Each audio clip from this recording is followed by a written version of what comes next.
Hari pencoblosan pilkada yang jatuh pada hari ini, 27 November 2024.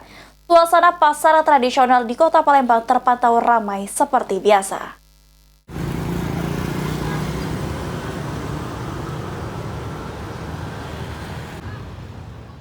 Suasana pasar tradisional di Kota Palembang pada hari pencoblosan pilkada berlangsung seperti biasanya. Sebagian besar pedagang dan pembeli tampak memanfaatkan waktu yang ada sambil memenuhi kewajiban sebagai warga negara untuk menyalurkan hak pilihnya di TPS masing-masing. Di Pasar Padang Selasa terlihat masih banyak pedagang yang membuka lapaknya sejak pagi hari.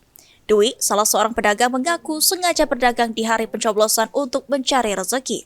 Dikatakan Dwi, walaupun hari libur, suasana pasar tetap ramai walau tidak seramai hari libur biasanya.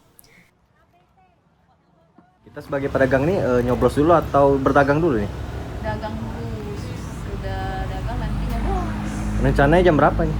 Jam 10-an. Jam 10. Kondisi pasar saat ini pagi-pagi tadi pas kita buka ramai atau sepi? Ramai, tapi tidak terlalu ramai kayak Tidak terlalu ramai. kayak kemarin-kemarin sebelum nyoblos.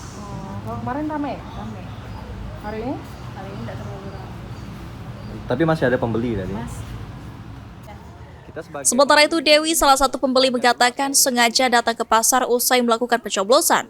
Sedangkan untuk harga-harga kebutuhan pokok tidak mengalami kenaikan saat hari pencoblosan. Kita sebagai pembeli ini belanja dulu atau nyoblos dulu tadi? kalau aku sih nyoblos dulu. Nyoblos dulu. Biar beres.